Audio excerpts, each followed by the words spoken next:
I'd like to say how much I feel privileged to come to Russia to have the premiere of my music tonight.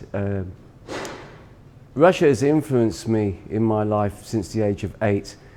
The first record I bought was Russian orchestral masterpieces. It was Borodin, Prince Igor by Borodin. There's all the greats on there, Tchaikovsky and Rimsky-Korsakov. And so Russian music really affected me at a very early age. You could say that Russian culture has affected me more than hamburgers and Hollywood even.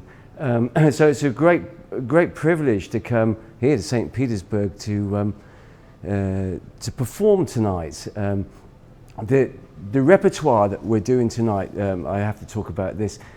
What I do is symphonic rock, which is I take the music of the great bands of the 60s and the 70s and the 80s now, and I orchestrate this music as a pure symphony in a very romantic tradition, because I feel that in the last century the greatest composers were actually rock musicians. They weren't the classical musicians. Classical music had failed in the last century, in my opinion.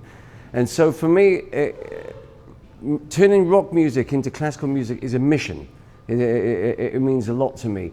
And it's great to come to Russia during this time. You know, I've been touched by your country from my father who fought in the last World War, who always saw Russia as our allies. I've been touched by this country since then. I've watched its progression through the Soviet Union into the modern day Russia, through the Yeltsin period, which is very difficult, and now to this time where ordinary Russians are managing to go all the way around the world and go on holiday. And so it's a time of optimism for Russia, which is, I believe, is coming into a golden age. This great country that stretches from the Arctic down to the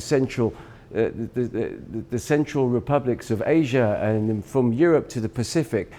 A wave of optimism must sweep this country, and I'm calling on all the composers and musicians to feel this golden age that's coming. A new renaissance must come to Russia. It's not enough to leave it to Tchaikovsky, Rachmaninoff and the rest of from previous centuries.